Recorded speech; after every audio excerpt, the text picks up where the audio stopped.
Hello, everybody. I'm Yuval Levin of the American Enterprise Institute, and I just want to offer a brief word of welcome to get us started on these extraordinary 2 days of conversation. We are really thrilled to be co-hosting these 2 days of conversation with the LeFrak Forum on Science, Reason, and Modern Democracy at Michigan State University. Our thanks to the team at Michigan State, particularly to Dustin Siebel, who has led this effort on their behalf on the substantive side, conceiving of this conference and planning it. And my gratitude also to our team here at AEI, to our events and facilities teams, and especially to my colleague Jenna Story, who's been the lead thinker and organizer behind this conference from our end and helped to bring together a really extraordinary group of scholars, as we see here. It is a great honor for us at AEI to be hosting this conversation, and it's also in some ways in keeping with a long tradition of the study of religion at the American Enterprise Institute, in some ways reaching back to our beginnings, but flowering in particular with the work of Michael Novak and Irving Kristol and Leon Kass, beginning in the 1970s and really through the 1990s, work that we are very proud now to be picking up and building on. And I wanted to say a bit of a word about one of the projects that were involved in that earlier work that relates in an interesting way to what we're doing today. My own, you might say, first AEI paycheck, long before I ever worked here, came when Chris DeMuth hired me in 2007 to edit the published proceedings of a conference held at AEI on the question of religion and the American future, a very AEI title.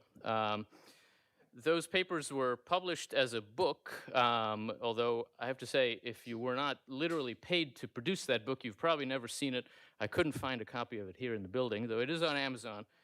I look back at that collection in thinking about this conference, and it's actually very striking to compare how they conceived of the subject with how we think of it now, 16 very eventful years later. That conference, which I had the privilege of attending myself, started with a paper by Michael Novak that he called The End of the Secular Age, with responses, comments by Roger Scruton, Irving Kristol, and Peter Berkowitz. So they had quite a lineup of scholars, too. And one thing that really stood out from looking back at that conversation, Novak's argument was focused on the failure of the secular humanism of the 19th and 20th centuries. And he assumed that that failure would facilitate a kind of triumph of traditional religion in the 21st century. After all, religion and secularism had been locked in conflict. If one of them had really failed, then surely the other should prosper. And in a way, that was a prominent theme of how a lot of people understood the circumstances of the West in general at the turn of the 21st century. The failure of communism should bring about the triumph of capitalism. The failure of totalitarianism should bring about the triumph of liberalism. And surely the failure of secularism should bring about a triumph of religion. That kind of triumphalism of that moment had that particular shape to it, I think. But of course, that's not quite what we've seen so far in the 21st century, maybe to put it mildly. This century so far has taught us that it's actually perfectly possible for both sides of a two-sided struggle to lose ground at the same time.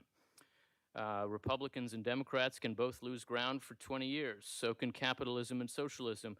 And maybe the same holds true as well for religion and secularism. Notice that our question today is why religion refuses to die, not why secularism has triumphed, since no one really would quite say that it has. Practically no movement of any sort on any front really feels now that it's in the midst of triumph, even if its opponents think that it is. There's a kind of exhaustion about this moment that compels us to look for sources of endurance as much as for sources of strength. It's hard to say, I think, whether that's a matter of perception or a reality, and maybe in some ways that's one question that is likely to come up in our conversations in the next 2 days, whether this is a moment of danger or of opportunity, whether we're looking for signs of strength or signs of endurance, and crucially, what can the history of political and religious thought teach us about that question? But on both fronts, endurance and strength, it does seem to me that our traditional religions are in a very good position to have the upper hand. In the end, I have to admit that I incline to maybe a simple-minded answer to the question we're taking up. Religion will not die for the same reason that philosophy will not die, because it offers us the truth. And although our desire for the truth, like all of our desires, is often fickle and unreliable, and although like all of our desires, it's also become strangely attenuated in this century or sublimated by this kind of weird mix of political bravado and existential angst that's everywhere, One thing that desire is not going to do is die. And so, as ever, our desire for the truth offers us a chance to rectify the deformations that are caused by all of our other desires. That is, in any case, a beginning point, not an end point, for taking in the extraordinary conversations that we've got lined up for the next 2 days. Conversations that I think promise to be really exercises in the search for truth, pursued in a spirit of friendship, illuminated by the history of philosophy and of religion.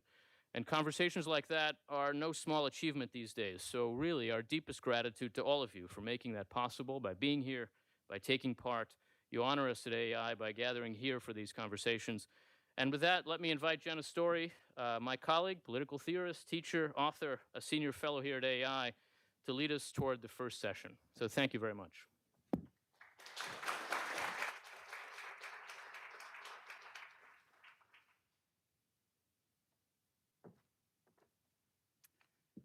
Thank you, Yuval, for those words of welcome and contextualization, and for your interest in and support for this conference from the beginning. It's been a pleasure working with you and all the other people at AI, as well as Dustin Siebel from Michigan State, to put this event together. So first, I have to give Dustin full credit for a great starting point, which was the title, Religion's Refusal to Die. No offense to my earlier AEI colleagues, the end of the secular age is also good, but religion's refusal to die gives us something of the sense of a murder mystery, right? A murder mystery maybe that particularly policy wonks would be likely to pick up. Or maybe like a zombie novel for political theorists in the room. It brings immediately to mind all sorts of questions. Is someone or something trying to kill religion? Whom would that be or what? Where is religion getting the strength to resist? Is religion truly alive and kicking in America today, or is it gasping for breath? Should we assist its efforts, or its attackers? Or should we simply watch the struggle? Our conference opens this evening with a panel on religion and American liberalism. I expect we may have some productive disagreement on that panel about how robust religion actually is in America today, whether this country provides a hospitable home for religion, and perhaps even what the core of religious life is and what it can or should expect from political authorities. Tomorrow we'll expand on these topics in a day-long discussion, which you're welcome to join us either in person or online. In tomorrow's discussions, we'll hear from AEI scholars as well as leading political and legal theorists from universities around the country in an effort to deepen our exploration of the historical dimension of this question. We'll take a closer look at the Enlightenment's critique of religion, both in Europe and America, the response to that critique, and then go back further in time to see how pre-modern thinkers considered the relation of religion and political life. Our conference tomorrow will conclude with a discussion between Professor Robert George of Princeton University and Professor Andrew Koppelman of Northwestern Law School on the topic of the legal protections that religious practice should or should not enjoy in contemporary America. So as a special enticement to you to join us in person, I'll mention that AEI will generously provide both breakfast and lunch from their famous servery tomorrow. Be here at 9 a.m. if you want to partake in all of that. Now I have the pleasure of introducing the speakers for tonight's panel. First, Dr. Patrick Deneen, who's joining us from the Political Science Department at Notre Dame University, previously having served on the faculty at Georgetown and at Princeton University. Professor Deneen has authored 5 books, including his forthcoming book from Penguin called Regime Change, Toward a Post-Liberal Future, and what he had previously described as his manifesto, Why Liberalism Failed, which appeared from Yale University in 2018. Patrick did both a BA in English and a PhD in political science at Rutgers University, where he studied under the direction of Wilson Carey McWilliams. Patrick lectures frequently all over the world, but I have to tell you about one of his lesser-known addresses, which was given at Furman University in Greenville, South Carolina, when Ben and I were professors there, and Patrick's son Francis was a student. In that 2014 lecture entitled How I Became a Christian Scholar, Professor Deneen offers an intellectual biography in which he explains, and he says for the first time explicitly and at length, how his Catholic faith gave him the resources to understand and articulate his growing discontent with modernity, and how elaborating this critique in turn deepened his faith. That's obviously a topic that has continued to develop in his thought since that time, and while Why Liberalism Failed is not an overtly religious book, caught my colleagues a little bit by surprise after they thought it through. We are hoping this afternoon to draw out from Patrick some more explicit reflections on the links he sees between being a good Christian and being a good anti-liberal. We're also honored to have Rabbi Dr. Meir Soloveichik joining us this evening. As his two titles indicate, Rabbi Dr. Soloveichik is both a religious leader and an academic. He descends from a line of great rabbis and now serves as the senior rabbi of the oldest Jewish congregation in the United States, which is located in Manhattan. He also holds an academic post, serving as the director from the Strauss Center for Torah and Western Thought at Yeshiva University. Rabbi Dr. Soloveichik writes, lectures, and thinks at a fantastic clip, authoring pieces in outlets such as the Wall Street Journal, the New York Times, First Things Commentary, and Mosaic. You can find a collection of his articles, speeches, and courses alongside a daily podcast at meirsoloveitchik.com. I've been following him since his early publication in First Things, which contrasted the Jewish and Christian perspectives on love and hate. And no matter how much I read and listen to his work, I am always surprised by the new angle he brings to old questions. He's shown me repeatedly how a mind schooled in the Torah and steeped in Jewish history might be just the thing we need to really understand the nature and promise of something like the freedom our country cherishes. And his meditations on the differences between Jewish and Christian perspectives reminds us that the religion of our title is itself a somewhat strange category, deserving of some further thought. When considering whom we might ask to moderate this conversation, we could think of no one better than Jonathan Silver, the editor of Mosaic, and the Warren R. Stern Senior Fellow of Jewish Civilization at the Tikva Fund. Most relevant to this afternoon's activities, Mr. Silver is the host of the Tikva podcast, on which he has hosted hundreds of people, including the members of the US Senate and the Prime Minister of Israel. On a lower rated episode, he hosted my husband Ben and me. And on that occasion, greatly impressed us by his ability to bring out thoughts that were both deeper and fresher than those we knew we had in us. So it was with great pleasure that I hand over this conversation to Jonathan Silver. Thank you.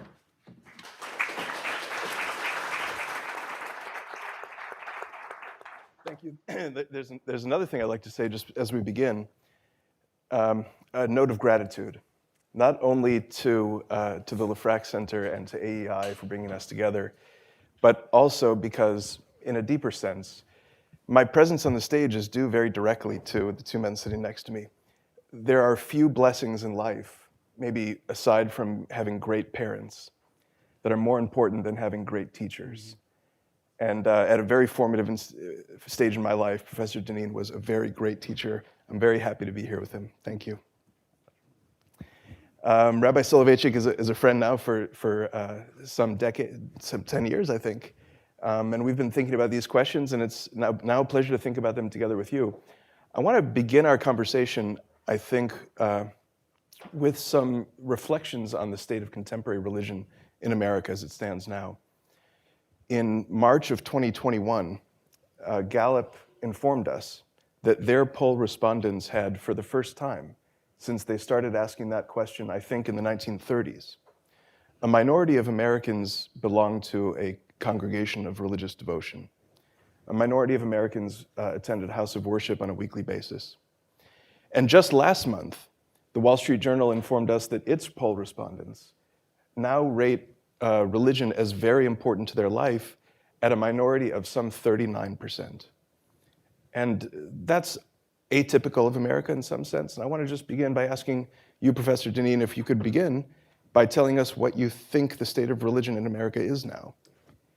Yeah, so first, John, since you also acknowledged a debt of gratitude, let me say that not only is having great great teachers, of course, a source of great blessing and rightfully one of gratitude, but having great students and seeing students flourish is maybe about as close as seeing your own children grow up and flourish. So it's really wonderful to be on stage with you as well. It's funny because on the flight or flights here, as things are when you fly from South Bend anywhere, I was looking at the same poll, the Wall Street Journal poll that you just mentioned. And that poll not only shows that asking Americans by what percentage or what are the things they value, and looking in particular at 5 phenomena, which included religion, as you mentioned, but included 4 other categories: patriotism, having children, religion, community involvement, and money. And all of these ranked low. In other words, they were all below 50%. But the highest percentage of what Americans, by 45%, acknowledged as that which they valued most highly was money, 43%. And then in descending order was religion at 39%, patriotism at 38%, having children at 30%, and community involvement at 27%. And what's also very interesting about this finding is that they also provided some historical context for this. They gave us some comparison with a similar poll that was taken in 1998, in which the rank order was different as well as naturally the percentage rates. So in 1998, in probably a year when we were already lamenting the decline of Western civilization, right? I mean, it's been going on my entire adult scholarly life. So things always are just about at the precipice of everything falling apart. So in 1998, things looked really bad, but this is how bad they were. Americans ranked as the most important things they valued patriotism at 70%, which fell to 38%. Religion at 62%, which now stands at 39%. Having children at 59%, which now stands at 30%. Community involvement at 47%, which now stands at 27%. And money at 31%, which now has the lead at 43%. So we're here to talk about, in some ways, the state of religion today and why religion has refused to die, which is a horrible title. It sounds like Glenn Close in Fatal Attraction. I think that's what comes to my mind anyway. Why doesn't it finally die? And what strikes me about at least these findings is that it certainly appears by these and many other findings, the ones you mentioned, the rise of the nuns, the rise of those who identify with no religion. Again, another Pew poll suggests by 2070, nuns will be in the majority in the United States. It's not just that some religions will be in a minority. It's that nuns, those who hold no religion, will be in the minority in America. So by these measures, Americans certainly seem to be less religious, and we might even project to say religion doesn't seem to be refusing to die at all. It's on its deathbed. It's on sort of life support, if that. And yet I think we're also gathered in this room because most of us are disturbed by the rise of another phenomenon that I can only describe as the successor religion of America. And certainly the successor religion of the elites of America, the institutions that are most important in the formation of those who are going to lead our country. And this is what we today goes by the name of wokeism, progressivism, the sort of cutting edge of belief, the constant outrage of various injustices. And what's interesting is that the same poll that showed all of these declining forms of allegiance to certain traditional institutions, the nation, family, church, community, also showed a rising commitment among those who were losing faith in those things to the things that we associate with wokeism. Ever more radical forms of equality, sexual liberation, the freedom of the body from any restraint and limitation. So it's not, I think I just want to lay down a marker at the start of this conversation. I don't think we're talking about secularism. I think that's a problematic term. We're talking about one belief system effectively being replaced by another very fervent system of belief that has all of the earmarks of a kind of religion, of religious belief. It has a kind of suite of its own commitments that are reflected in ways that are identifiably religious. It has its symbols. Right? You have to wear certain kind, wave a flag. Right? Where there used to be crosses on buildings or at crossroads, now there's a rainbow flag. Notice they even take the symbol of the Old Testament, of God's covenant, and now it's identified with a new religious belief. It has its own forms of loyalty oaths. Institutions that would once have denied even the possibility of requiring faculty to articulate mission statements in order to have a position at a university, now are required essentially to write a mission statement of how they will advance the mission of diversity, equity, and inclusion. Notre Dame is considering one of these. We almost effectively have it in some of our departments. We don't have any such statement required of faculty in order to state their commitment to the mission, to the Catholic mission of Notre Dame. So notice that we have effectively those forms of statement, those loyalty oaths, those statements of creeds. We have forms of heresy that we know all too well, those who are no longer inside the circle. We have forms of excommunication, what we call cancellation now. We have rituals and processions. My gosh, we even have martyrs and saints, St. George Floyd, among others. Right? We have the entirety of a religious system, and what we're not facing is the decline of faith and decline of religion and the decline of religious practice and its replacement with nothing. It's really the replacement of one set of religious beliefs with another set of religious beliefs. Now, they aren't necessarily religious beliefs that point to a transcendent or to the divine, but they certainly are echoes of Christianity.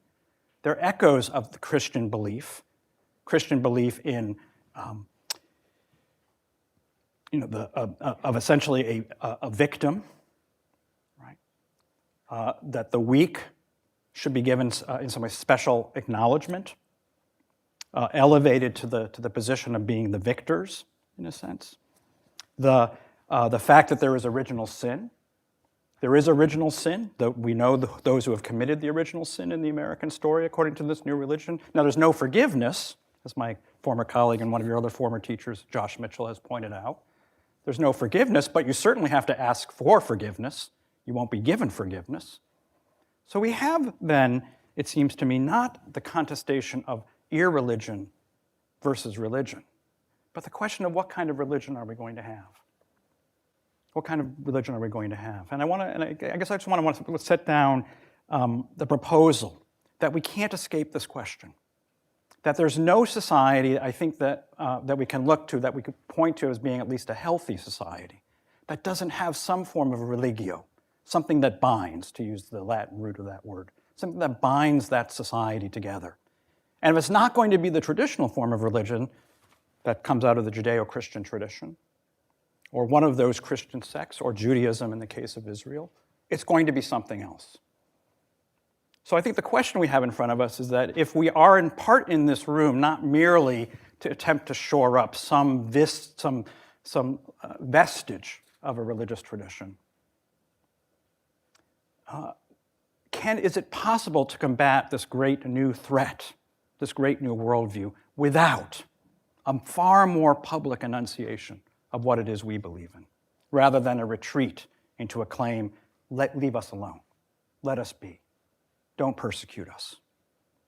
And the fact that we're ending this conference with a discussion of how it is we might extend those protections already seems to me to be waving the white flag long before we should get there. I think we have to have a conversation first of whether waving the white flag is the right step to take. End of pronouncement. Okay, so I'm going to come back to any number of themes that you just raised.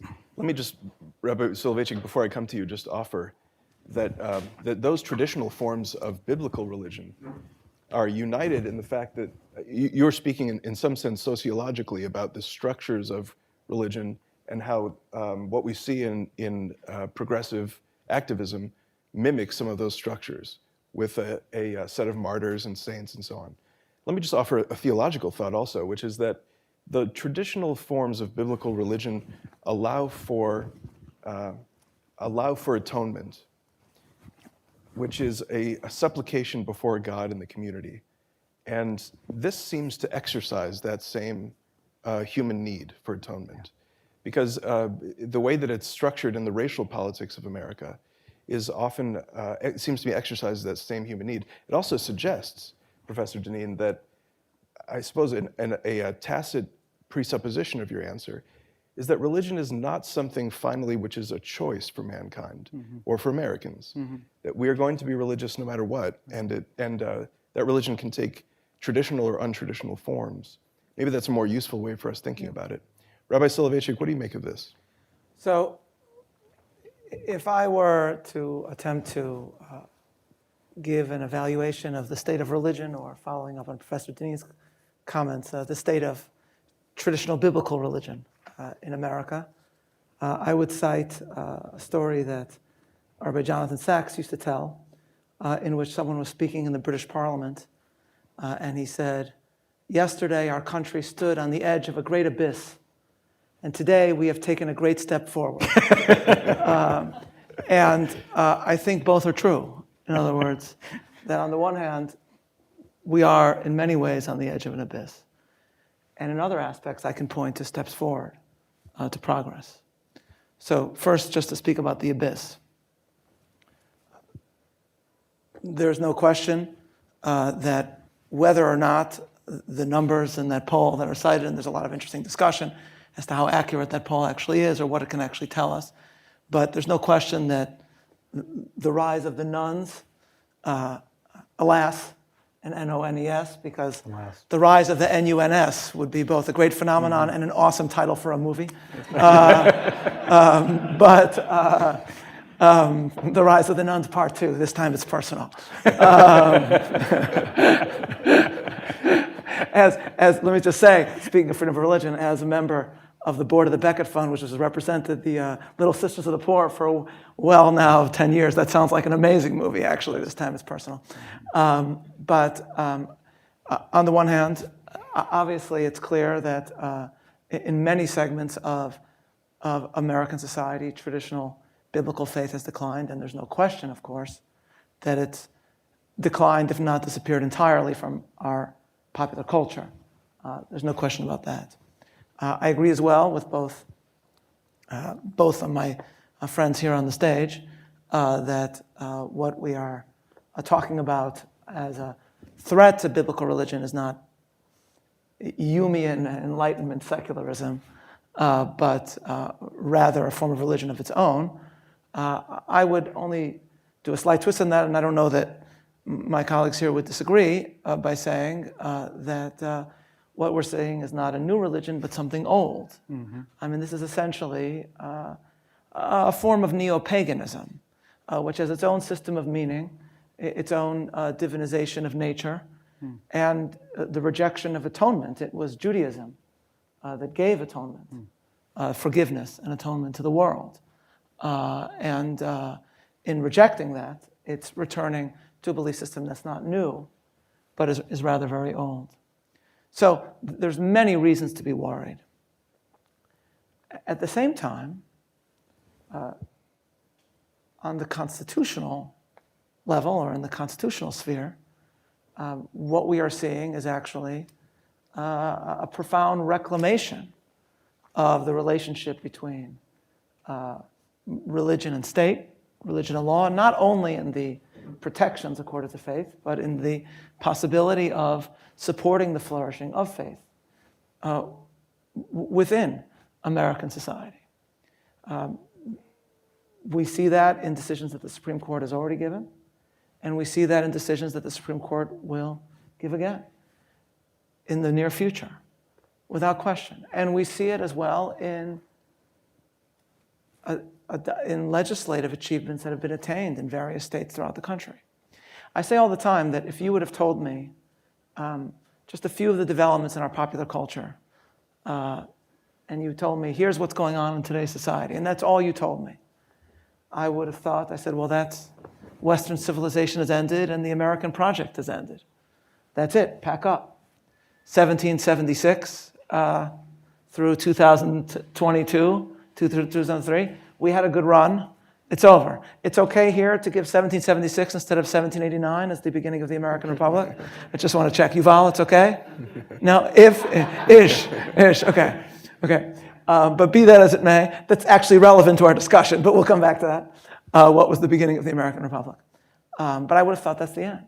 Then separately, if you've told me none of those things, and you told me that the Blaine Amendment has been struck down effectively, if you told me that Roe versus Wade has been overruled, if you would have told me that states throughout the country have passed school voucher programs, and that now what is probably the fastest growing Orthodox Jewish community in America, a community that, let me tell you, desperately needs help in sustaining the foundation of its community, which is day schools.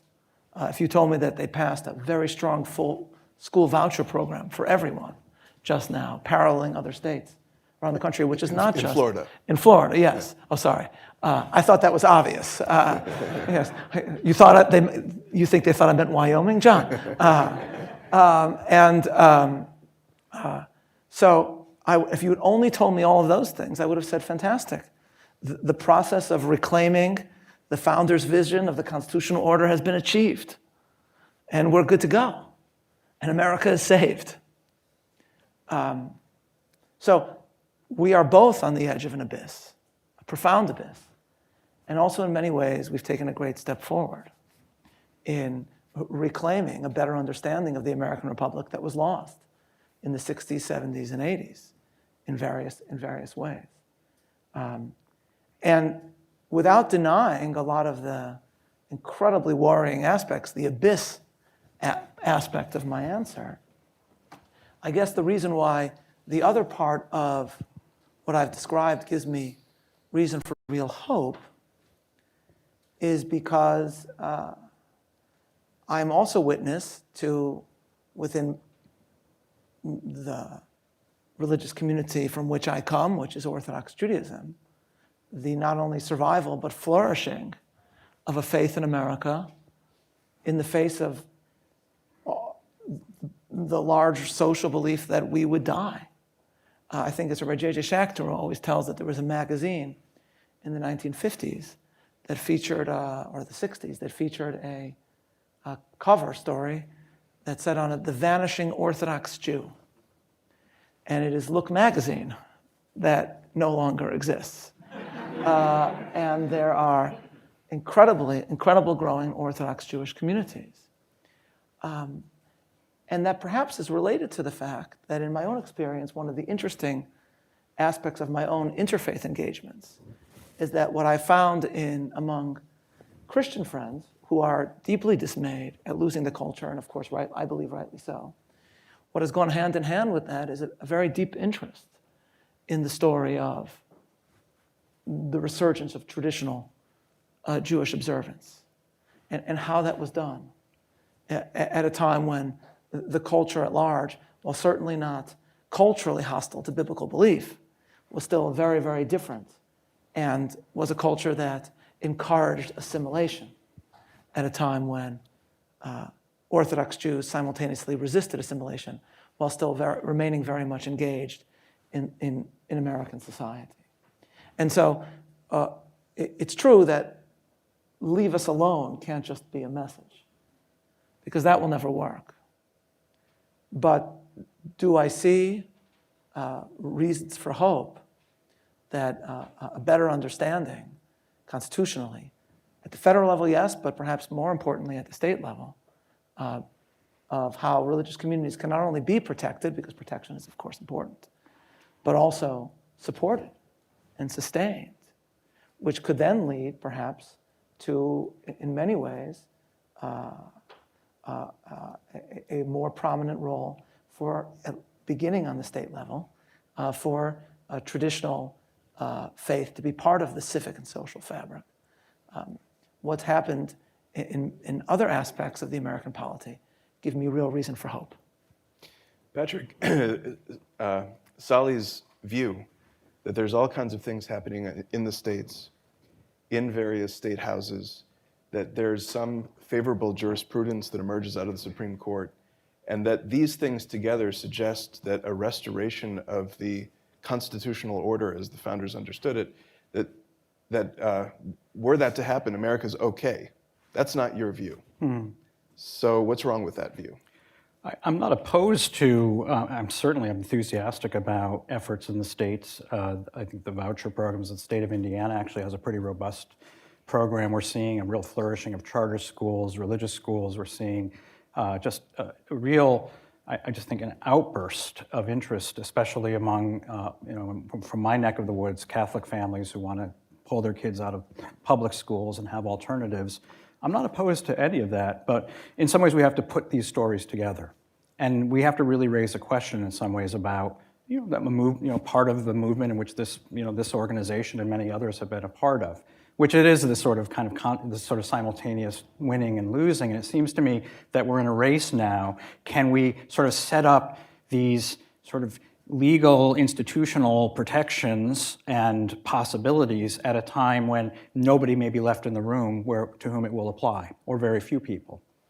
Where we see if these kinds of trajectories of these statistics are to continue, then all of these victories will really be for naught. Or we could say the following: it will be a kind of victory like the many victories that the Amish have won in the court system, who've been like they have like a 9.999 batting average in the courts, largely because they don't pose a real threat to the mainstream American order. Right? People don't believe like, oh, if the Amish get their way and they can pull their kids out of school, when they're 12 years old, everyone will start doing this. And there's a real danger when we talk about the strengthening of these religious traditions. Well, in some ways, that's to be expected when you're kind of a beleaguered, and see yourself as a beleaguered minority. You either strengthen your belief system, you give more spine, as it were, to your children and hope that they will give it to their children's children, or you're going to conform to the broader order.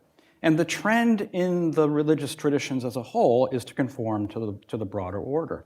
And so it's less the story, the happy story from the more orthodox traditions, whether it's Jewish, Protestant, Catholic, and it's more the story of the kind of the normies, I guess they're called these days, the average person who just absorbs the broader culture, who doesn't think theologically, who doesn't read Augustine at night, or doesn't read Maimonides at night, who just absorbs, what's on the television, what am I hearing on the, this podcast, what's approved in our culture these days, and here's where I think. I think conservatives generally have been, and maybe there's some really interesting sociological, anthropological reasons for this, the thing that we should be the best and the strongest in, which is culture, tradition, how we pass things on, how we sustain a tradition, has been reduced to we have to make sure that we have the right legal interpretation of this clause in the Constitution. And there's nothing wrong with that. But if that's the totality of what we're doing, then we're going to lose. Like if you gave me the choice in 1998 when this poll was taken, okay, one side is going to get constitutional interpretation and the other side is going to get everything else, the culture, the schools, the media, the universities, the institutions. Which would you pick? I mean, maybe it's not obvious, but it's a very powerful teacher, what we're seeing in the world today. One thing about this poll, I was trying to dig down into this poll. One of the really interesting things about this poll was not just the raw numbers, but to look at the differentiation in the numbers according to party. And here I will give a shout out to hope. That there is one of the ways in which the division of America today manifests itself is in one party is in a sense committed to commitment, and the other party is committed to non-commitment. So in all those categories I just mentioned, patriotism, religion, children, community, and money, Democrats, patriotism 23%, Republicans 59%, plus 36 Republicans.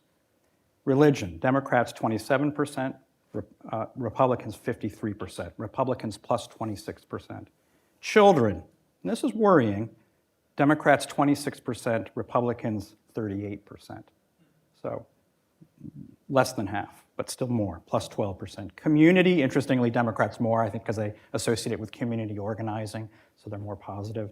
Democrats plus 7, 32 to 25%. But I think if we added participation in religion, that would actually rise quite a bit. Money, 45 to 45, even. Right. If we look at where there are these advances today, where Republicans seem to get a lot of political energy these days, and there's maybe some political hope, where has it been? It's been in the schools. You've mentioned some of these. It's been the pushback against the COVID restrictions. It's been, we want our kids to go to school. We want our kids not to have to wear masks in class. We want them to have a regular childhood experience. We don't want to have our kids indoctrinated. We don't want to have them exposed to pornography. We don't want them to be told they can be a boy or a girl just and be operated on without any input from the parents.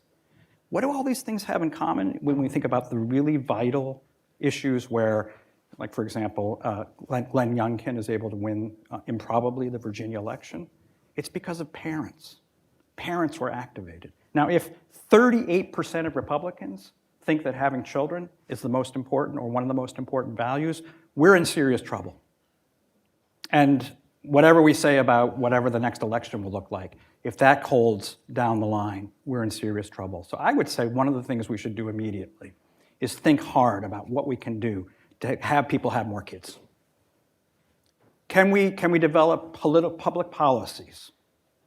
Like, this is like Peter Lawler, he used to say, we have to get people to start smoking and start smoking immediately so they die and we'll have Social Security when we die. I think they should start having babies immediately. Maybe not immediately. You know, what can we do as conservatives to set forth a culture that doesn't prize childlessness, that doesn't make the default childlessness, that doesn't have a commitment to having children of being 38% at the high end, the party that's more committed to having children? What can we do to make it more possible for young people to consider getting married and having children, which is very difficult today? My kids are struggling with, student debt and all the rest of this. So if politically we see a future in which we are winning maybe some Supreme Court cases, but we're losing the culture, and then we have to begin immediately thinking about how are we going to have a future, and having a future means we have to have families. So, Sally, I want to bring you into this, but I just want to reflect an interesting dichotomy.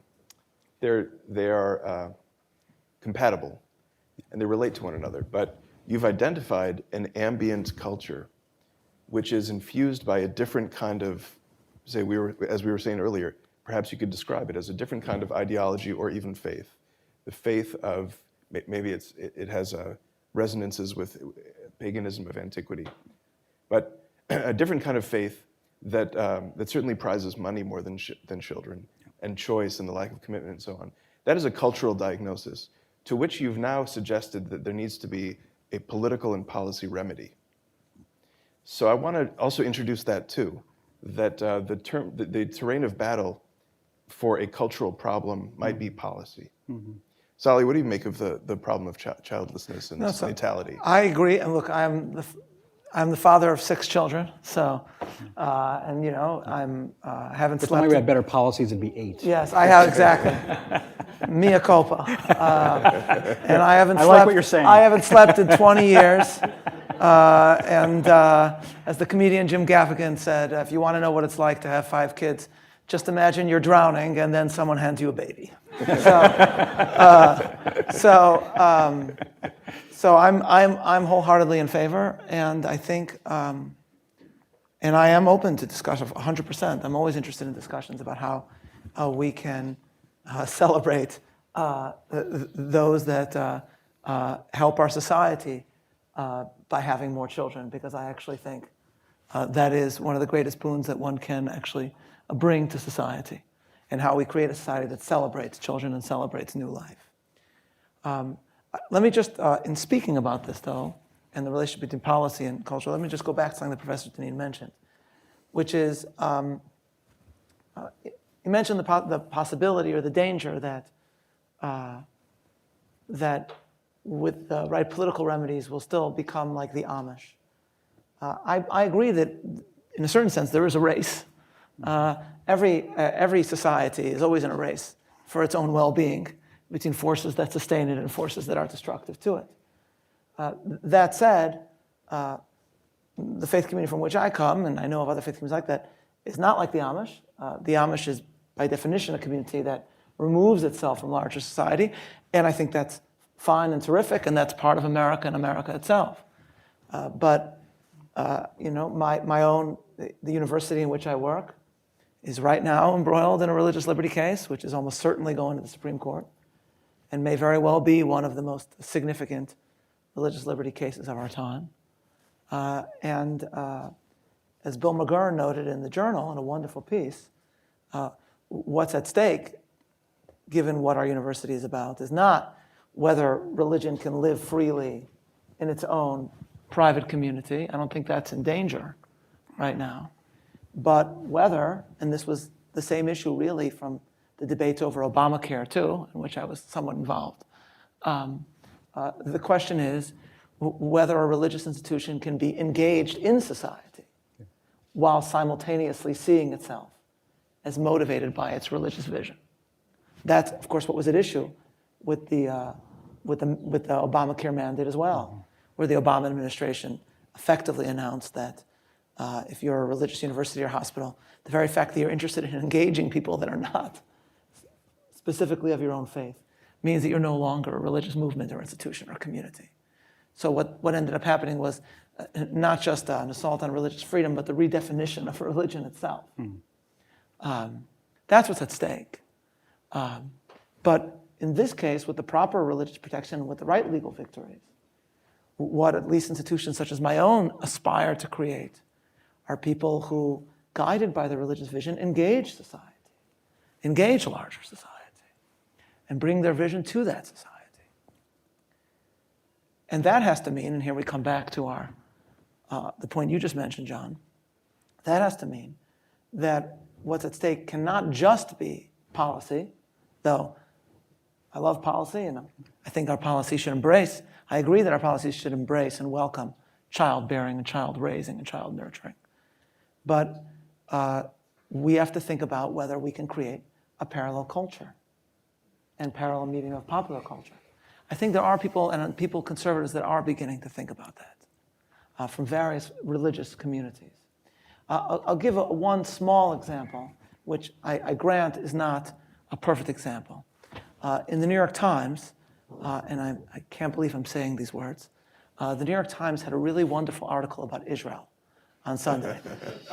It's the first and last time, probably, I will ever say that sentence. And it was about a singer named Yishai Ribot. I don't know if any of you saw it.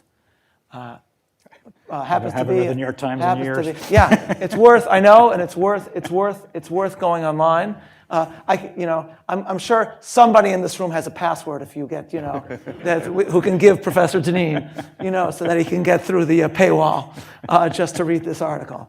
You use someone else's computer, so you don't have a record of it, obviously. Will do. Yeah.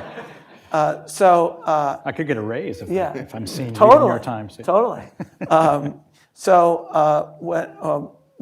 Isha Ribot it was a great article, surprising especially because all the media has talked about it as purported divisions in the Jewish state today. And it was about a singer from North African Jewish community by descent who draws on religious tradition and is singing not just to religious Jews from his own community, but to secular communities in Tel Aviv. Now, I grant you this is an ethnically Jewish state. We're not talking about a country with the diversity of the United States. But it was an incredibly and surprisingly positive article describing how there is a singer creating popular culture, genuinely popular culture, in a way that is crossing the usual religious secular divide in a way that is unexpected. And he's doing that in part because of his demeanor, in part because of his musical gifts. There's a lot of different reasons. And part of what we need to be thinking about is how can we do that here? And can the proper sustaining on the policy level, both protection and sustaining of religious communities, allow for a response to the larger culture? Or perhaps, at least for the time being, a creation of a rival culture. That's an ambitious question, but I think it's something that conservatives really need to think about. And it's not something that conservatives have thought about to a great extent. And that's I think, one of the critical questions facing us today. And that's why I think that's why, again, just as reason for hope, the sustaining of religious communities that are not just the Amish, that actually aspire to be more engaged in society than a community like the Amish are. I think what must come next is a question of, well, what does that mean? And how can we engage the world of culture, or perhaps create a culture that offers a rival to what is out there today? I want to go to a different subject, but the idea of the Israeli singer Yishai Ribot puts me in mind of the purveyors of who might be foundation stones or pillars of an alternative culture. And in the American context, I'm thinking of members of the clergy in the United States. we've been talking and thinking somewhat about policy and politics. I want to actually look at them for a moment. I think all of us have a sense that if there's going to be some kind of cultural American regeneration, that women and men of faith are going to have to speak more boldly into the public square. Yeah. And I suppose the question is, are the churches of America up for that? You're asking Well, me. you want me to somebody respond at- about somebody the at churches of Notre Dame? America? Whether the churches are up to it. Yeah. Well, this is where there's been this kind of interesting debate that's been going on in kind of the conservative world of sort of Benedict option versus a kind of more robust, do we need to sort of take over the culture? And I'm a kind of both and sort of guy. And I think one of the things that I think we've been agreeing on from different directions is that if there is going to be any revitalization of the tradition that we would, I think, be talking about as religious, not the new religion, the new theology of the woke world, it's going to have to come from the strongest believers and those communities that have sustained a kind of deep understanding and connection with their religious traditions and their religious faith. But it also must in some ways be capable of touching and influencing and shaping, as I was saying earlier, those people who are more indifferent to these, kind of the deeper questions. In other words, there's a real danger, and I think this was my remark with the Amish comment, there's a real danger that in order to protect our people from this encroaching threat of this dominant, whether we call it secular or the new religion, we have to maintain a kind of sphere of purity. And I think this is a real temptation that has drawn people who want to live in intentional communities to be kind of conscientious objectors to the culture as a whole. And in some senses, it is a necessary first step to make sure, do we have our own ducks in a row? Do we understand what we are about? But I think more than simply having as our telos, our aim, you first said parallel culture, which I had a strong negative reaction toward, because I don't even know what that means exactly. I think you either have a culture or in a way you don't. A rival culture in some ways is one, if you use the language of rival, I'm willing to accept that because a rival wants to win. And I think we really have to adopt the mentality and the view that we have to win. We don't just want to coexist. We have to win. And it's a great and fine thing if institutions like Yeshiva or Notre Dame occasionally decides half-heartedly to have a case, join a court case with the sisters, little sisters of the poor. But it's in some ways, again, meaningless if those institutions themselves are part of a broader social order in which long-term those institutions are likely to cease being the kinds of institutions that they are, that we might want them to be, to the extent that the people who go to those institutions want to live in the culture and want to achieve in the culture and want to succeed and make a difference in the culture. And I've now lived through what I can only say is the complete dismantling of any kind of religious Catholic tradition at Georgetown University, the last remnant of it, and I'm seeing it happen in real time in exactly the same way at Notre Dame right now. In exactly the same way, and for the same reasons. Which is, we have students who want to be successful, and they come to Notre Dame because it's highly ranked. And they don't really care that much about the Catholic thing. They'll check the box to get in, but what they really want to do is get a job at McKinsey when they get out of school and live in this city. And we have faculty, all of whom get trained at the same graduate programs. So there's nothing distinctive. They have no particular worldview that makes them particularly special for a place like Georgetown or Notre Dame.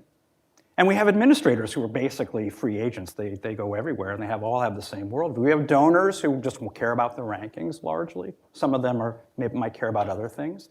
In other words, the culture is ultimately going to make its way and reshape the institution because its power is too strong.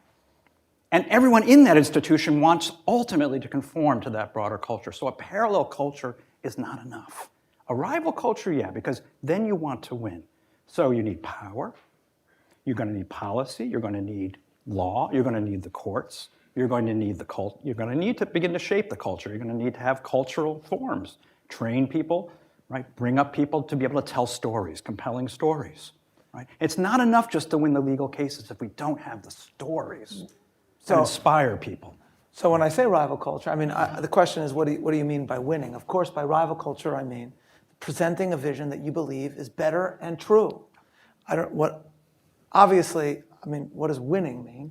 Obviously, any person of biblical faith believes that ultimately the true vision will triumph. I'm just a little impatient. That you're a little, I know.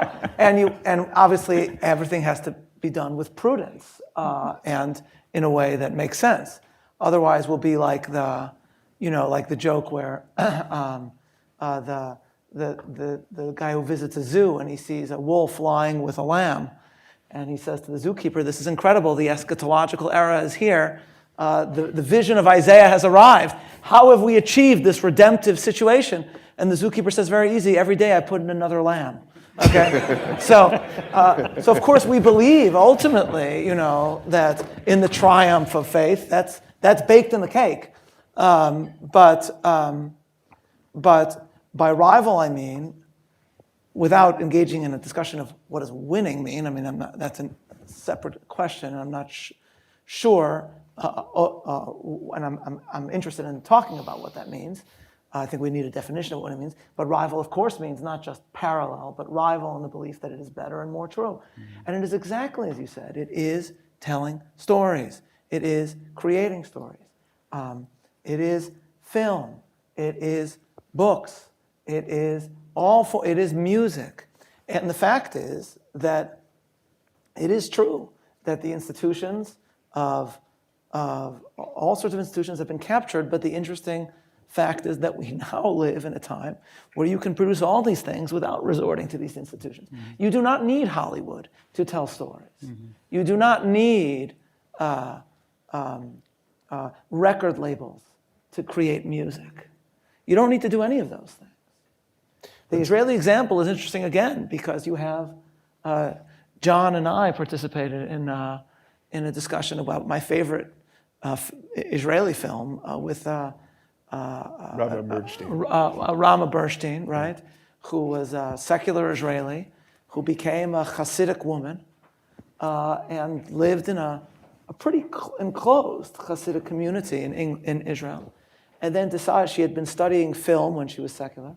And then she realized that she still felt this need to tell stories. And she created a movie which, I don't even know how we would describe it. It's like a Hasidic Pride and Prejudice or something like that. It's like, seriously, it's like a Hasidic Jane Austen. Only, unlike Jane Austen, the clergy are also good. Unlike in Jane Austen novels where for some reason the clergy are always idiots. I couldn't help noticing. I mean, don't get me wrong, I like Mr. Collins as much as the next person, but he's a doofus who likes money. Rabbi Soloveitchik, she had enormous success in that. But I want you to confront a deeper problem, which is, though one can bypass various legacy institutions in the creation of culture, nevertheless, Professor Dineen's challenge goes beyond that. Because the challenge is, you'll have your nice music, and you'll have your nice plays. It's all very good. Really, it's good. It's part of the regime, as classical authors teach us to think about political life. Yeah. Drama is part of the regime. Yes. Nevertheless, we are living in a contest, as we said in our first part of our discussion, a contest between rival theological impulses. Yes. Mm-hmm. And there is a radically progressive impulse that won't let you have without political power. This is Professor Dineen's argument. Without political power, you're not going to be able to have your nice culture. Well, of course that's true. But the question then is, so what happens next? Obviously, we're not in a situation where everything's hunky-dory, but we're also not in a situation where religious communities are utterly unfree to both create culture and also to make the case for their vision in the public square. So perhaps over the next 30 years, we do have rival cultural visions and rival political visions that will take place between Texas and New York, that will take place between Florida and California. We're already starting to see that take shape on profound ethical questions such as abortion and who is a member of the human family, and on cultural questions, such as what is the place of parental rights in schools, and what should be taught in schools. Mm-hmm. Not just about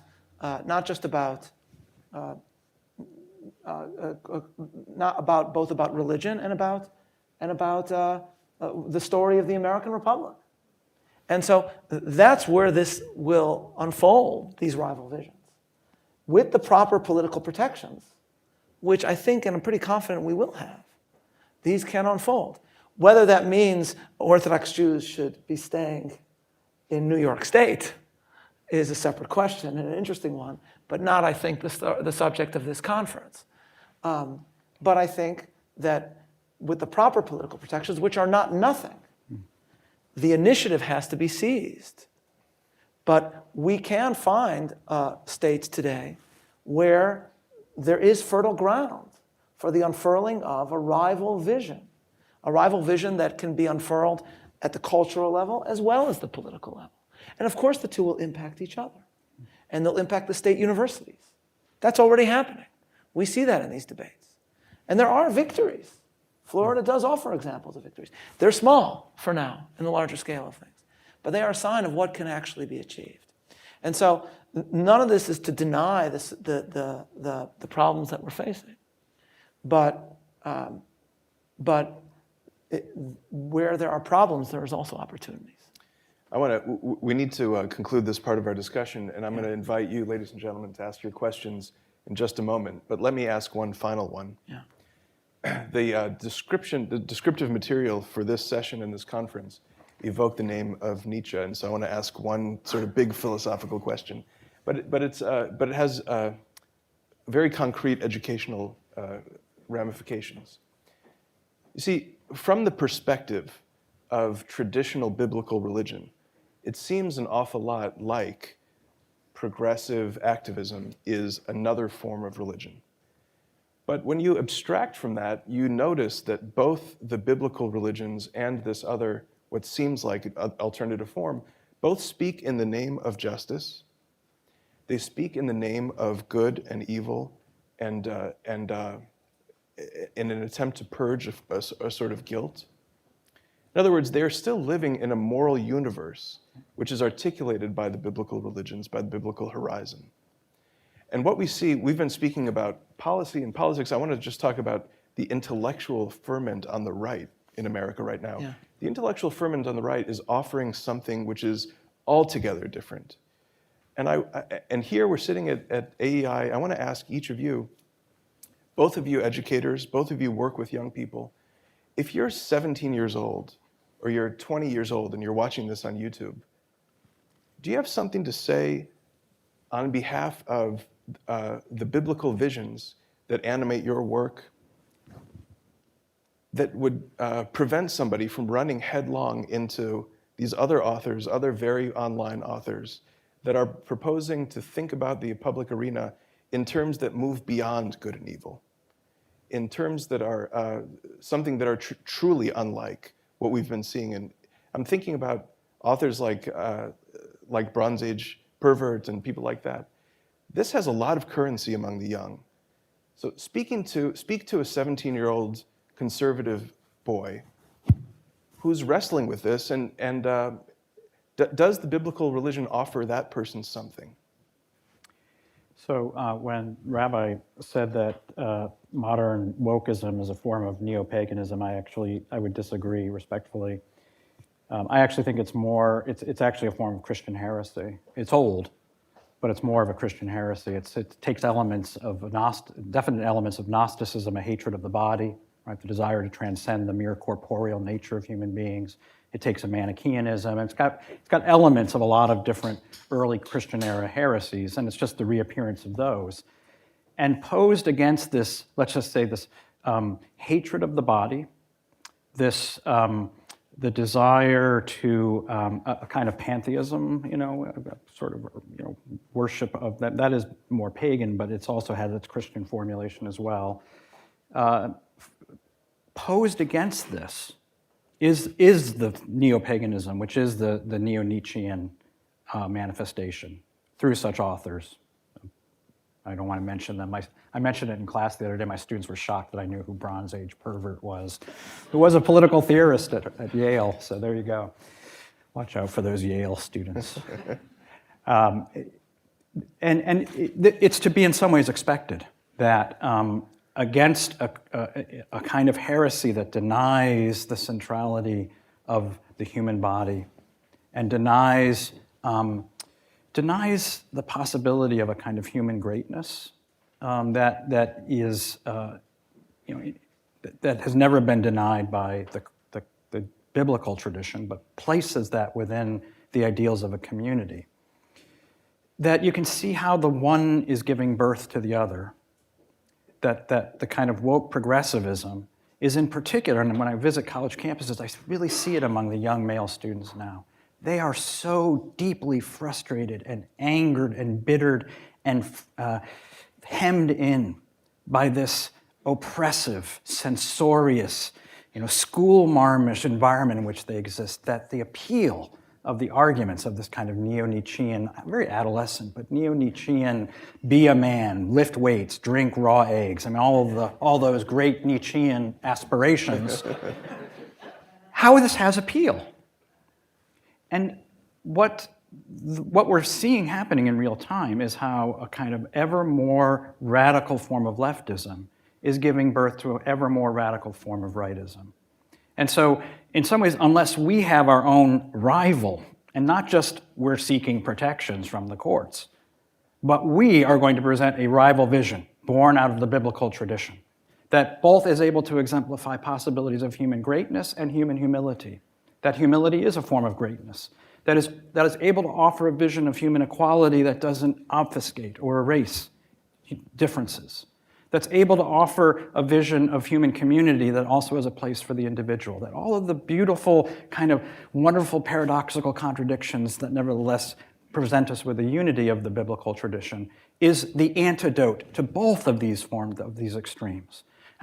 I'm confident that if Notre Dame and institutions in my tradition are able to be true to themselves, we have the antidote to this.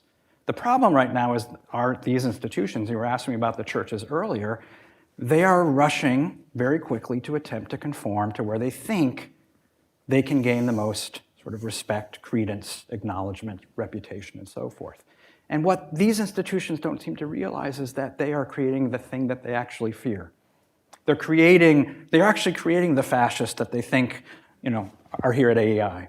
They're creating the dynamics that are likely to generate the kind of political trajectory that we saw in Weimar, right? Where the right is pushing the left further, the left is pushing the right further. So I really do think it's not just a matter of we want to have a more biblical culture, we want to have a society with more families. This is the embodiment of the truth, and in the absence of truth, what you have are radical forms of falsehood that are likely to be not just wrong, but vicious embodiments of vice, and it can go in both directions. So, and again, I'll speak only from my own experience and from my own faith tradition, but also from the perspective of an American. What the Hebrew Bible proposes as the ultimate model for human flourishing is a covenantal community.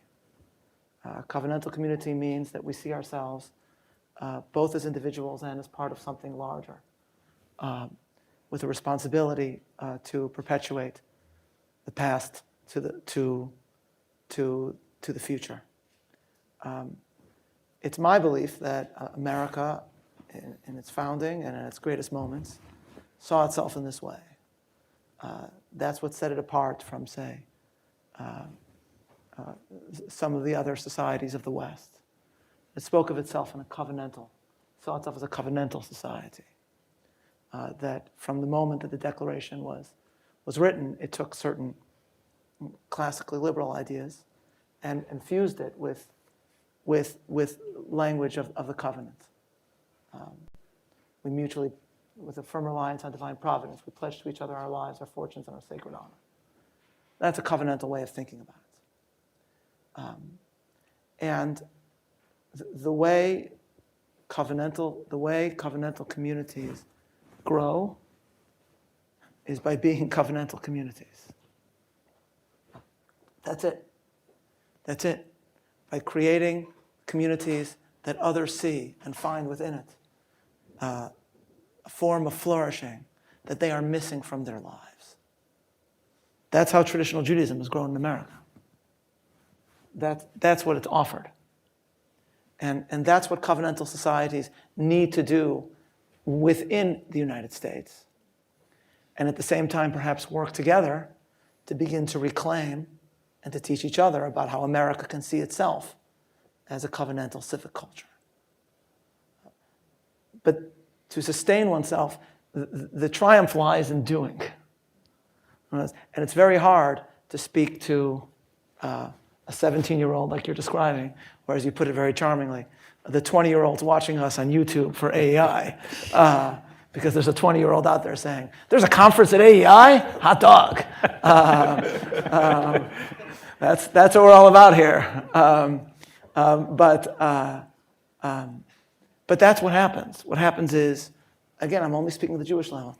You'll have a student at a university who's grown up with secular Jewish parents, offered no sense of meaning whatsoever, and will come to the campus rabbi or the local Chabad and see a form of meaning and identity that's been denied him. And I don't think that's in tension with the American idea. I think that's actually precisely a vision on which America was founded. But for this to be reclaimed, covenantal societies and communities have to be protected and sustained and supported. So I think if you ask me what I would say to the 17-year-old, I would just say the following. I would say to really understand it, you have to experience it. But just if you want me to give an argument, I would say this. What paganism has always hated is Judaism.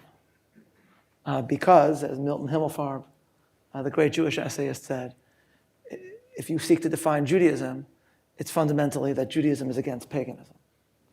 The Hebrew Bible became the first great anti-pagan statement. 2,000 years ago, pagan Rome destroyed Jerusalem and paraded not just the vessels of the temple throughout the streets of Rome, but Josephus, who was there, tells us that actually the star of the parade, no longer pictured on the Arch of Titus, was the Torah, to show a defeat of not only Judea politically, but a defeat of the Jewish God. That's who had been defeated, in other words, for Rome.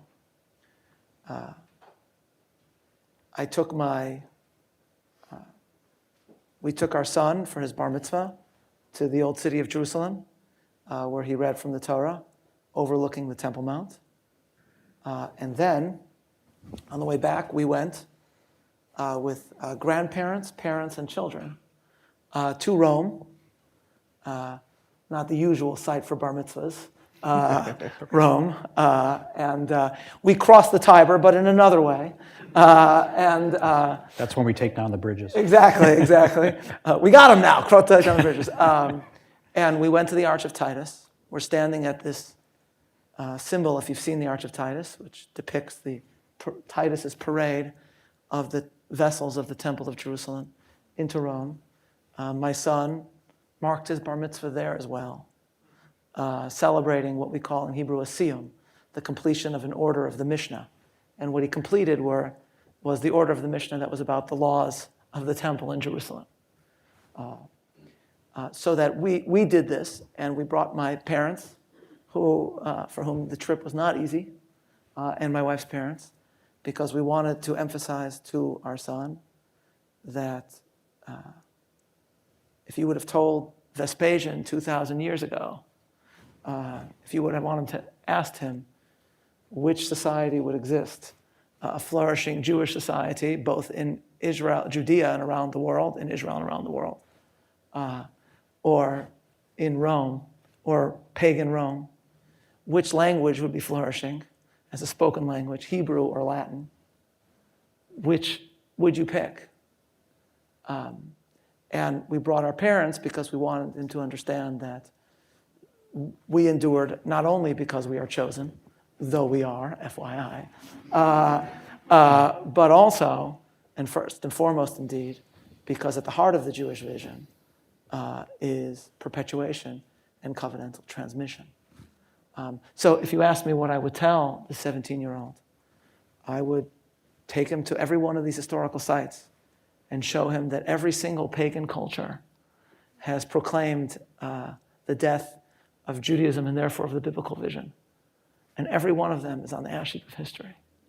And so if they think that paganism is the secret to a flourishing society, I have a book they should read. Okay. Thank you. Okay, ladies and gentlemen, we're ready for your questions. Matt.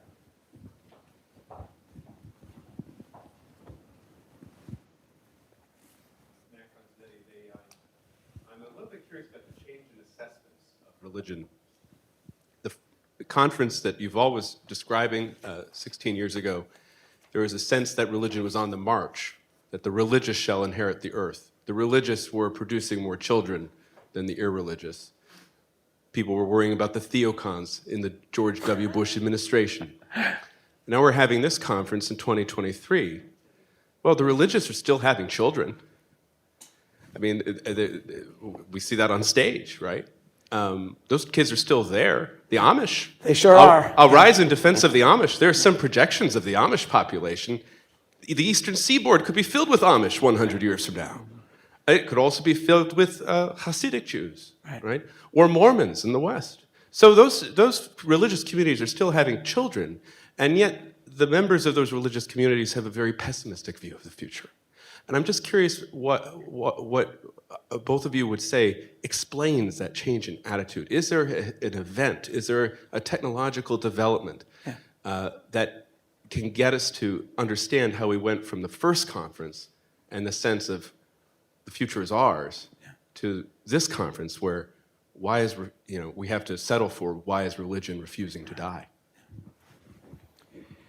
Well, I suppose one answer is in part that statistical picture that we get. You're right. We can stack up statistics and say that the Amish shall inherit the earth, and from where I live, it certainly seems quite plausible out in central northwest Indiana.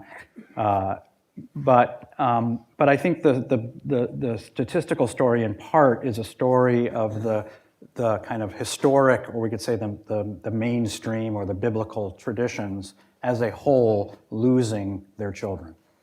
We're not talking about the Orthodox here, and maybe they can produce more children. We're working on it. But the population as a whole, which as a whole is going to produce more children, even if it's fewer per family, it's going to produce more children, suggests a trajectory in which the country will be, if we want to call it secular, it will be secular. We can call it secular, but it's going to be a secular in which it's likely to have very strong beliefs that are going to be antithetical to those of Orthodox religious believers in those biblical traditions.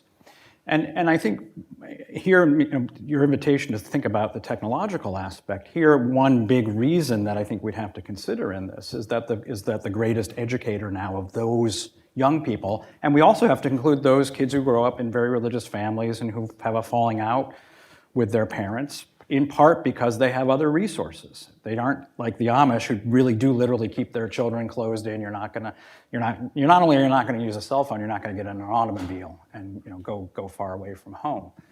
That our kids are being taught, and an entire generation is being taught, a world that is a kind of commitmentless world. I mean, literally being shaped in what it is to be a commitmentless human being. That what many of us remember is growing up with friendships and being members of sort of extended families who lived in relatively near proximity, and having the kinds of bonds and relationships that were interpersonal, and developing the kinds of personalities that one develops in and through those kinds of real-world experiences. We have to think of now an entire generation of young people who have had none of or very little of that experience. not only just because of COVID, of course, which exacerbated this, but because of this now technological mediation that makes them deeply susceptible to precisely a world in which says the way in which you can realize yourself as a human being is to cut yourself off from as many commitments as possible. This is how to be genuinely free, your true self, truly autonomous, and then overlay that with a political project in which this has been a core feature all along, to be childless, to be familyless. Right? Tocqueville writes that the more you have bonds with particular people, the less you're likely to love humanity, and vice versa. The aim of the progressive project all along was to get us to love humanity by lessening our love of particular people and our commitments to particular people. Right?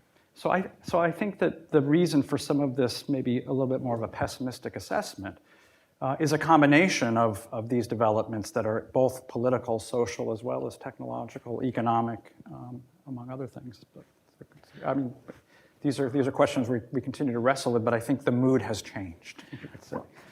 I mean, I do think sometimes exactly the way you describe, Matt. I mean, I do think about the possibility of religious communities continuing to grow because I see it happening. And so I'm not rejecting that vision.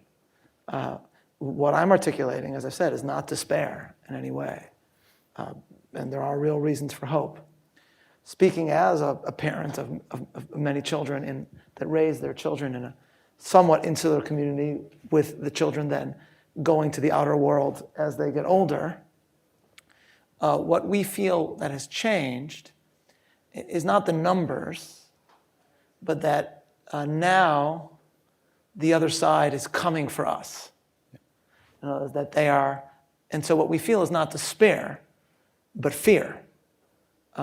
What is the reason why the New York Times has had, I don't even know, 10 stories about the state of education in Hasidic schools in New York, as if, all the other school systems in New York City are functioning at, top level. It's just the Yiddish-speaking Hasidic schools that urgently need, the investigative journalism of the New York Times. Check out the number of stories on Catholicism. Yeah. I got stories for you. No, I know, but the point, but my point is this, but what's happening here is that this is an enclave that is growing and is not interested in what they're offering. And so I don't believe for a second that they're writing the stories because out of the goodness of their heart and out of civic duty, they want the state to step in and teach better math to these Hasidic kids. No, they want the full range of what they're trying to teach children to be offered to these children. And it drives them crazy that they can't. And so that's what's changed between the 90s, because I grew up in the 1980s,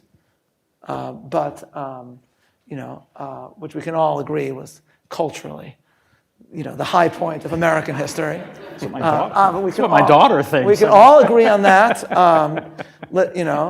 and never will cinema ever, surpass, genius such as The Karate Kid.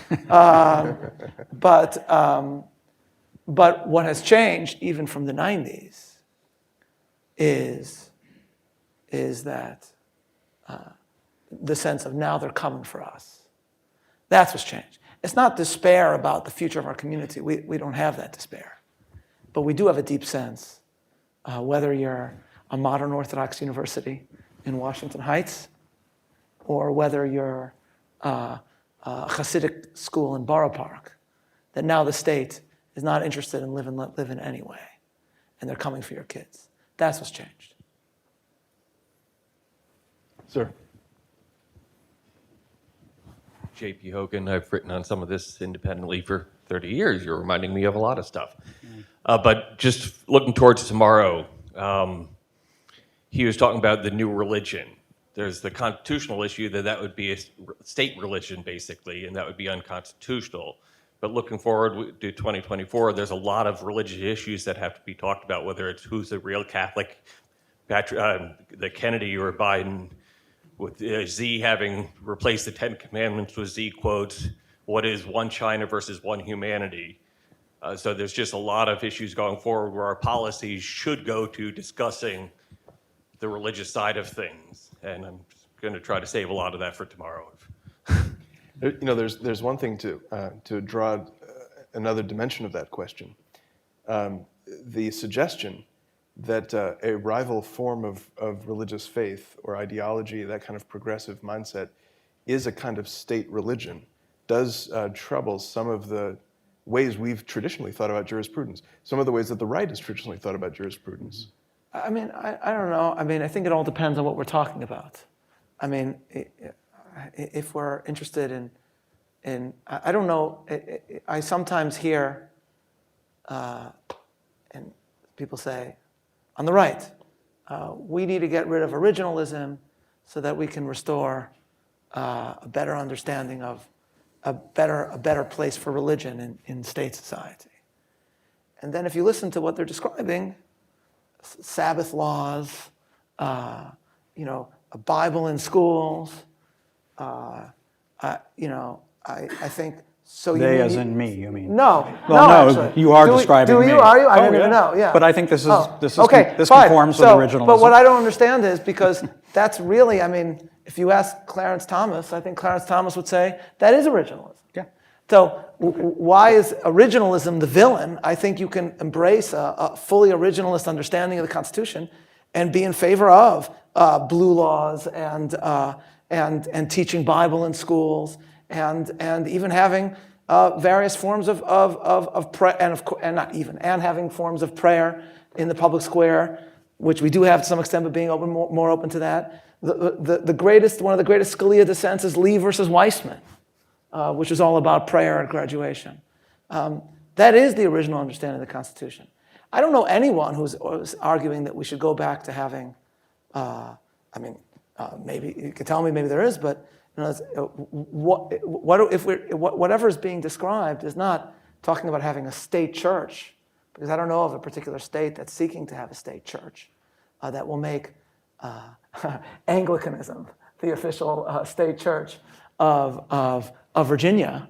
But if we're talking about a more prominent place for religion, using states as laboratories of democracy to have a more prominent place, to return to a pre-Warren Court vision of the role of religion in society, I think that's perfectly open to discussion, and that's I would embrace a lot of.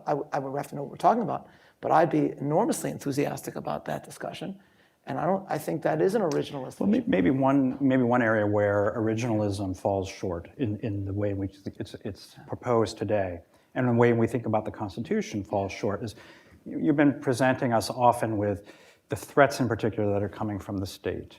But I think a lot of the threats now, and this maybe goes back to Matt's question as well, a lot of the threats come not from the state, they come from the private sector. They come from the corporations, they come from the various institutions. I live in the state of Indiana, and in 2015, when the state of Indiana passed, its legislature passed a Religious Freedom Restoration Act, and our then governor, Mike Pence, signed it into law. That law was overturned, and the opposite law was written and signed into law because of the threatened economic destruction of the state of Indiana by the likes of Apple and Eli Lilly and Amazon, and not Amazon, but the NCAA. Right. So this is not the state threatening us. These are institutions that are trans-state, right? They represent interstate commerce. They threaten the economic destruction because of a valid legislative enacted piece of legislation, and it seems to me that this is where I don't know enough about the legal record on this, but this is where you could have either the courts or the political actors in our society. I don't know. I don't see it. I mean, You don't see what? Whatever you make of what I mean is not that I disagree with the great threats to corporations, but whatever one makes of Governor DeSantis's recent activities with Disney, and I'm by and large positive about it. I don't think that's going to get stopped by an originalist Supreme Court.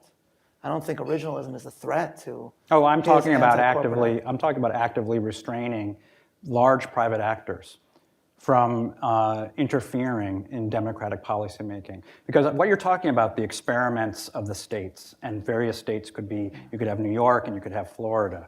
I could see a situation in which these now woke corporations basically decide we're going to destroy the red states of America economically. And Florida's a very special case, and we all look to Florida, oh, this is a great example, but it's partly an exception because you have this corporation that has a very important piece of real estate there. Right. And DeSantis can make decisions there that'll be very hard for someone to make in the state of Indiana, where most of our sort of economic activity comes from conferences.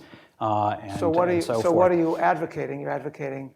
Well, I'm advocating that as much energy that's gone into thinking about originalism now needs to go into thinking about what do we do to protect not just from the government, but from these private actors, these powerful transnational private actors. Well, I'm open to that discussion, but I don't see how that's in tension with originalism. It's just that it's been, because of the sort of inherent instinctive fear on the right that all of the great threats emanate from the state.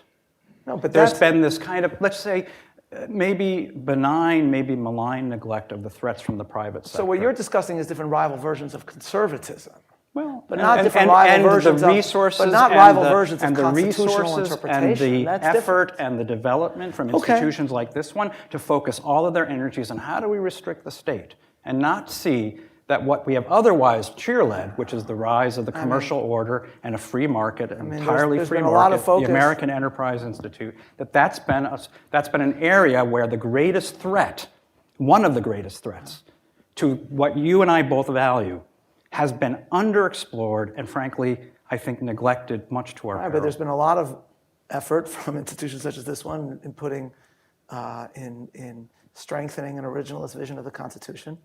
And now unborn children from 6 weeks and further will be protected in the multi-million state of Florida. That's an extraordinary victory. So will originalism lead to a decision in which now we have states that are saying we will, or we have corporations that are saying we will pay for our employees to go out of state to have an abortion? Well, is that going to help us? I don't know about originalism leading to it. That will happen, but what do you propose to do in response to that? I think a jurisprudence based upon the common good would say this is not permitted.